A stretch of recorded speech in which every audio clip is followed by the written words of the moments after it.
100% job గ్యారెంటీతో ISTTM business school admissions open. సాధారణంగా ఓ బస్సులో ఎన్ని సీట్లుంటాయి? 40 లేదా బస్సు మోడల్ని బట్టి ఒక 50 సీట్ల వరకు ఉంటాయి. అయితే దేశంలో సరికొత్త బస్సులు రాబోతున్నాయి. ఆ బస్సులో అక్షరాల 132 సీట్లు ఉంటాయి.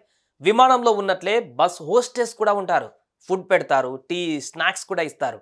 ఇంతకీ ఆ బస్సును ఎప్పుడు ప్రవేశపెడతారు, ఏ మార్గాలలో ప్రయాణం చేస్తుంది వంటి విషయాలను ఇప్పుడు చూద్దాం.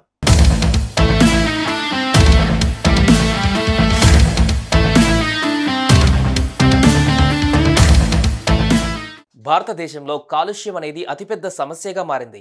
ఈ నేపథ్యంలో వ్యక్తిగత ప్రజా రవాణాను మరింత సౌకర్యవంతంగా మార్చేందుకు కాలుష్య రహిత మార్గాలను అన్వేషిస్తుంది కేంద్ర ప్రభుత్వం. ఇందులో భాగంగా దేశంలో సరికొత్త బస్సులు రాబోతున్నాయని కేంద్ర రోడ్ ట్రాన్స్పోర్ట్ అండ్ హైవే శాఖ మంత్రి నితిన్ గడ్కరీ తెలిపారు. ఇక ఈ బస్సులలో 132 సీట్లు ఉంటాయి. విమానం మాదిరిగానే ఉంటుంది, కాకపోతే ఇది బస్సు. ఈ బస్సులో విమానంలో ఉన్నట్లే బస్ హోస్టెస్ కూడా ఉంటారు. ఫుడ్ పెడతారు, టీ ఇస్తారు, స్నాక్స్ కూడా ఉంటాయి. జాతీయ రహదారులపైన ఈ బస్సులు అతి త్వరలోనే రోడ్డెక్కబోతున్నాయి. దేశంలో పైలట్ ప్రాజెక్టు కింద టాటా కంపెనీతో కలిసి కేంద్ర రవాణా శాఖ ఈ ప్రాజెక్టుపై కసరత్తు చేస్తుంది. మరో ఏడాదిన్నరలోనే 132 సీట్లతో బస్సులు రోడ్డెక్కబోతున్నట్లు కేంద్ర మంత్రి నితిన్ గడ్కరీ వెల్లడించారు.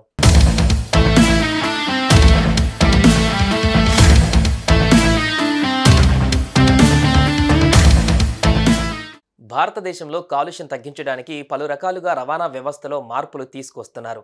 లీటర్ పెట్రోల్ను 120 రూపాయలు చెల్లించే బదులు 60% పెట్రోల్, 40% ఇథనాల్ వినియోగం వల్ల డబ్బు ఆదా అవుతుంది. తద్వారా కాలుష్యం తగ్గుతుందని నితిన్ గడ్కరీ వివరించారు. అలాగే బస్సు రవాణాలో విప్లవాత్మక మార్పులకు శ్రీకారం చుడుతున్నట్లు స్పష్టం చేశారు. ప్రస్తుతం 40 సీట్ల డీజిల్ బస్సు నడపడానికి కిలోమీటర్కు 115 రూపాయలు ఖర్చవుతుందని, అదే ఎలక్ట్రిక్ AC బస్సు అయితే 41 రూపాయలు మాత్రమే ఖర్చవుతుందన్నారు. అదే 132 సీట్ల బస్సును తీసుకురావడం వల్ల ప్రయాణికుడి టికెట్ ఖర్చు 20% ఆదా అవుతుందని, పొల్యూషన్ తగ్గుతుంది, ప్రభుత్వాలపైన సబ్సిడీ భారం కూడా తగ్గుతుందని స్పష్టం చేశారు.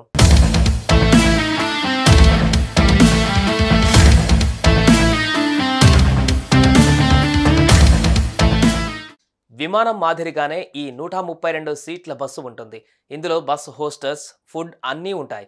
జాతీయ రహదారులలో లాంగ్ జర్నీ కోసం వీటిని తీసుకురాబోతుంది కేంద్ర ప్రభుత్వం. ప్రస్తుతం 3 బస్సులు తిరిగే చోట ఒక్క బస్సులోనే 3 బస్సుల ప్రయాణికులు హ్యాపీగా జర్నీ చేయొచ్చు. టికెట్ ఖర్చు కూడా 20% తగ్గుతుంది. టాటా కంపెనీతో కలిసి నాగపూర్లో పైలట్ ప్రాజెక్టుగా దీన్ని త్వరలోనే రోడ్డెక్కించనుంది కేంద్ర ప్రభుత్వం.